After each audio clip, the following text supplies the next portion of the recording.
Salut la compagnie, on se retrouve aujourd'hui pour parler de l'épisode pilote de House of Dragon, la maison des dragons, un spin-off de Game of Thrones. Alors vous le savez sans doute, mais il y a quelques temps de ça, OCS, ils ont perdu la manne financière Game of Thrones puisque la série s'est terminée. Pas au goût de tout le monde d'ailleurs, beaucoup de gens ont critiqué le dernier épisode, enfin même la dernière saison en soi, et du coup ils avaient décidé de faire deux spin-offs. Alors il y en a un qui est mort-né, il y a eu qu'un pilote et puis ça s'est arrêté là, et il y a eu House of Dragon qui par contre lui a été jusqu'au bout, et on a eu le premier épisode qui est sorti hier, et je vous avouerai que j'étais un petit peu inquiet. J'étais inquiet parce que, en général, le problème qu'on a avec les spin-offs, c'est que on a du mal à sortir de ce qu'on avait avant. C'est-à-dire que pour moi, la plupart des spin-offs que j'ai pu voir, et c'est pas une science exacte, c'est-à-dire qu'il y en a où c'est pas le cas, on a deux possibilités. La première, c'est de faire une série qui ressemble énormément à celle d'origine, mais souvent moins bien. Du coup, ça plaît pas trop, on se dit, là, c'est la version d'avant en mode low cost. Soit c'est un truc qui a rien à voir, et du coup, tu te dis, on utilise l'univers, mais en fait, on fait quelque chose de tellement différent que les fans de cet univers ne sont pas intéressés. Et j'avais vraiment peur du résultat avec House of Dragon, et je vous avouerai que le premier épisode m'a beaucoup rassuré. Il m'a beaucoup rassuré parce que j'ai retrouvé cette ambiance Game of Thronesque, avec du cul, du sang, des morts, de la politique, des trahisons, même si c'est pas encore le cas, ça se prépare gentiment, ça se voit ici, les pions sont en train de se placer à droite à gauche, mais en tout cas j'ai retrouvé ça, ainsi que la musique, c'est la musique qu'on entend le plus souvent, c'est une sorte de variante de celle qu'on connaît de Game of Thrones, le tin tin tin tin, voilà, on a celle-là, et on a des personnages qui sont intéressants, il y a des Targaryens évidemment, mais j'avais le principal reproche, enfin la principale inquiétude que j'avais, c'était par rapport à l'héroïne, cette fameuse princesse, parce que je trouve, dans les trailers qu'on avait vus, j'avais le sentiment qu'elle se rapprochait un petit peu trop de Daenerys, parce que je voulais pas avoir une Daenerys low cost, vous savez, et au final je suis très heureux de m'être trompé, parce que chacun des personnages, pas que la princesse d'ailleurs, ils n'ont pas qu'une seule facette.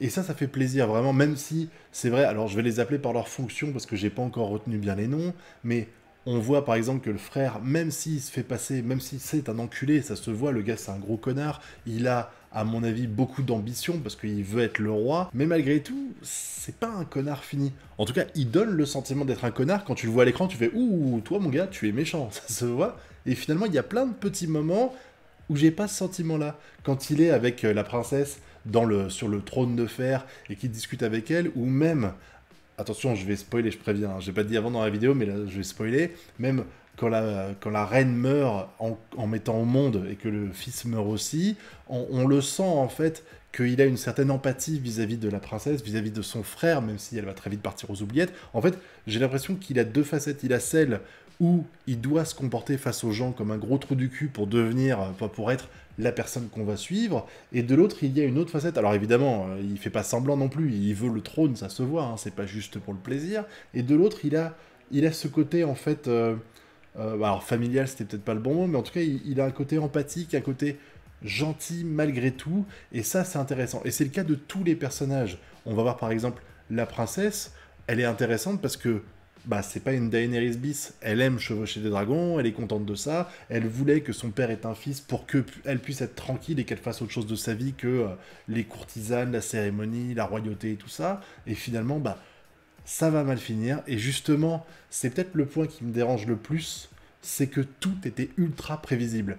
Ça veut dire qu'on nous explique qu'on est dans un contexte où c'est un petit peu la merde. Le roi, même s'il est légitime, parce que c'est un Targaryen, c'est pas un Targaryen direct, c'est pas le fils de l'ancien roi qui est mort, donc il y a des petites guerres de pouvoir, parce qu'il y avait une femme qui était plus légitime au trône, mais bon, c'est une femme, elle a pas d'âme, c'est un animal aux yeux des gens, donc tu peux pas la nommer reine. Et tu as aussi d'autres personnes, comme le frère justement, qui auraient pu prétendre au trône, et du coup tu sens qu'on est en train de préparer une zone de friction de fou, et dès qu'on voit que la reine est enceinte, que le mec il veut absolument avoir un héritier, que tous les problèmes du royaume s'apaiseraient si jamais c'était un fils, puisque du coup la question de l'héritier serait terminée, et toi tu regardes l'écran et tu te dis, oh c'est sûr, ça va pas finir comme ça. Ça va forcément soit être une fille, mais ça c'était pas le plus intéressant, soit il allait mourir en couche. Et si tu voulais être sûr qu'en plus de ça, ce soit la grosse guerre derrière, parce que bah on pourrait plus avoir de deuxième héritier, même s'ils nous ont teasé, hein, la meuf elle arrête pas de dire oh mon chéri, j'ai fait X fausses couches, je me sens pas bien avec la grossesse, je sens que c'est ma dernière tentative, donc tu vois, elle te prépare quand même au fait que c'est la dernière, mais si elle avait survécu, je pense qu'elle aurait dû quand même se faire déglinguer à nouveau pour être à nouveau en cloque. Mais du coup, elle meurt, le gamin meurt, comme ça, parce que le problème aurait été réglé s'il avait survécu, mais non, il meurt, et du coup, tu sens que ça va être la grosse guerre. Le mec, il prépare sa fille pour qu'elle monte sur le trône, elle a pas du tout envie de ça, mais elle est intelligente, elle va suivre le protocole et elle va accepter de jouer le jeu, et tu te doutes bien que là, ça va être la merde. Entre la nana qui est potentiellement légitime au trône, si jamais t'acceptes de nommer une femme en tant que reine, et ben normalement l'autre elle aurait dû être nommée avant le roi actuel, donc elle peut gueuler. Tu as le frère qui se dit qu'en fait bah lui c'est le mâle de la famille, il est censé prendre la relève de son frère, donc t'as plein de... Et puis t'auras sans doute d'autres gens qui vont se greffer à tout ça. Par exemple, je suis désolé, je pars un peu en sucette parce que je fais une analyse un peu... j'ai pas réfléchi un peu à comment je vais la faire, mais quand tu vois par exemple le frère, tu comprends qu'en fait il a vécu des situations compliquées. C'est-à-dire que son frère monte sur le trône, et il se dit, bah, je vais bouffer une part du gâteau, et visiblement, la main du roi a tout fait pour manipuler le roi, pour que... Enfin, manipuler, c'est peut-être un grand mot, peut-être qu'il avait raison d'avoir peur, mais il a tout fait pour foutre l'autre frère à côté. Genre, oui, lui, il est dangereux, on peut pas avoir confiance en lui, donc hop, on le dégage. Ils lui ont donné des rôles de merde, et à chaque fois, lui, bah, il était un peu vénère, donc il a pas forcément agi bien dans chacune des situations, et ça a permis en plus à la main du roi de dire, ah, vous voyez, j'avais raison, etc. Et du coup, on se retrouve dans une situation où c'est une cocotte minute qui est sur le point d'exploser. Et ce premier épisode, en fait, c'est le début de la... Vous savez, la fumée qui sort de la cocotte minute avant que pouf, tout explose. Ça va être explosif de fou, je le sens bien. Et j'ai beaucoup aimé tout ce que j'ai vu. Les dragons étaient bien faits, malgré ce qu'on peut dire. La mise en scène était sympa. Bon, comme d'hab, hein, c'est du Game of Thrones, donc il y a eu du cul, il y a eu des morts, voilà, on a coupé des couilles, on a coupé des bras, on a coupé des têtes. Voilà, c'est du Game of Thrones. On a eu en plus un petit côté fanservice, puisqu'on a entendu les noms des Baratheon et compagnie. Je rappelle que c'est un préquel, donc ça a lieu 130 ou 170 ans avant les événements du Roi Fou et qu'on connaît dans Game of Thrones. Et en plus, on nous parle de l'hiver arrivera un jour, fais attention, ma fille chérie, il faut te transmettre ça de génération en génération. Ce qui fait qu'on comprend pourquoi ils n'étaient pas au courant, parce que bah, les Baratheon, quand ils sont montés sur le trône en tuant le Roi Fou, le Roi Fou, il a peut-être pas donné l'info à propos des problèmes qu'il y avait dans le Nord, mais j'ai beaucoup aimé la série, vraiment, c'est une très bonne surprise. Ce passage où la reine meurt en mettant au monde le bébé, elle est déchirante. Alors je sais pas si c'est parce que moi j'ai eu un enfant, donc je sais ce que ça fait, enfin je sais ce que ça fait. J'ai vu ce que ça fait, donc je suis un peu plus touché par les événements, mais j'avoue que quand tu vois l'autre qui lui ouvre le bide pour récupérer l'enfant, elle dit « Qu'est-ce que vous faites? Non, touchez pas à mon ventre » et tout ça, oh là là là là.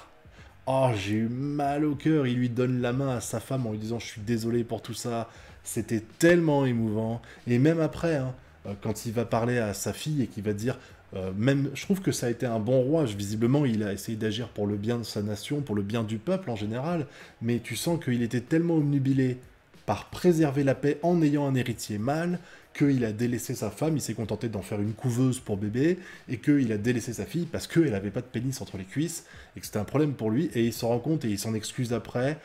Bon, c'est comme d'hab, hein, le mec qui regrette après coup ce qu'il a fait, mais vraiment, de toute façon, tous les personnages, je les trouvais vraiment très intéressants, et comme j'ai dit, ils ont plusieurs facettes, et ça me paraissait important. Les personnages fonctionnent, ça me saoule dans les séries, que ce soit dans les séries, dans les films, dans les animés, dans les mangas, tout ce que vous voulez, ça me saoule. Un personnage doit être autre chose que juste un outil que tu utilises quand on a envie, donc ça me fait plaisir de voir toutes ces facettes qu'ont les personnages, que ce soit la princesse, le frère, le roi, même les autres hein, qui sont pas encore super développés. Vraiment, j'avoue que là-dessus, OCS, ils ont assuré. Comme j'ai dit, j'étais vraiment très inquiet à l'idée qu'ils fassent un spin-off, parce que je me suis dit, ils peuvent partir en couille grave, et finalement, je trouve qu'ils ont fait quelque chose qui respecte le matériau d'origine, à savoir Game of Thrones, mais qui est assez différent pour qu'on puisse s'y attacher, qu'on n'ait pas le sentiment d'avoir une version low cost de Game of Thrones.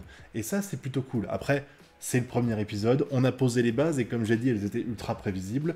J'espère que maintenant, je vais avoir des très grosses surprises au niveau des alliances et tout ça, même si je pense que ça ira pas aussi loin que Game of Thrones, parce que j'imagine qu'on n'aura pas 7 ou 8 saisons de House of Dragon. Je sais pas s'ils ont annoncé déjà combien il y en aurait, mais ce premier épisode, sincèrement, si vous avez aimé Game of Thrones, je pense que vous pouvez le regarder. Bon, j'allais dire les yeux fermés, c'est une image, mais c'est une mauvaise idée de regarder les yeux fermés. Mais en tout cas, je pense que vous pouvez regarder sans souci, vous allez apprécier. Bon, et on va quand même partir un petit peu sur des prédictions, parce que c'est toujours intéressant d'en parler, et j'attends que vous me donniez les vôtres dans la zone commentaire.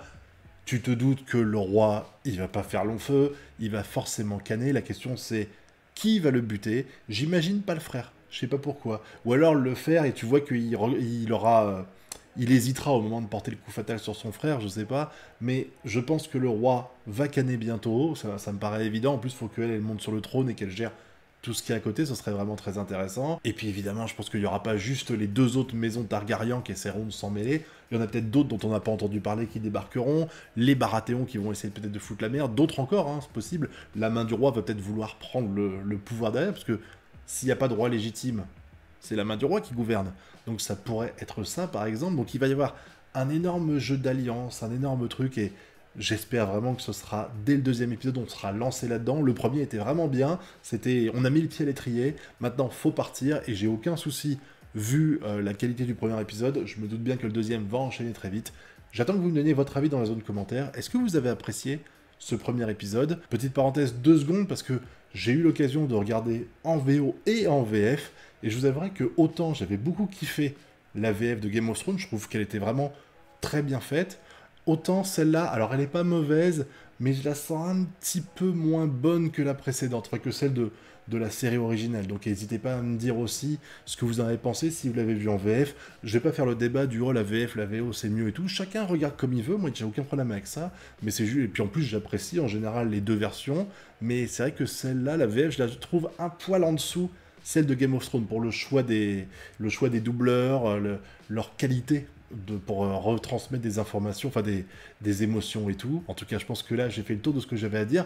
J'espère que la vidéo vous a plu. N'oubliez pas non plus le pouce bleu, l'abonnement et le partage. Passez également sur Twitch, hein, j'y suis tous les soirs à partir de 22h30. On peut parler de tout et de rien, donc allez-y et parlez de House of Cards, ça me fera plaisir. En attendant, je vous dis à très bientôt pour de prochaines vidéos. Et d'ici là, je vous souhaite de bien kiffer. Tchuss!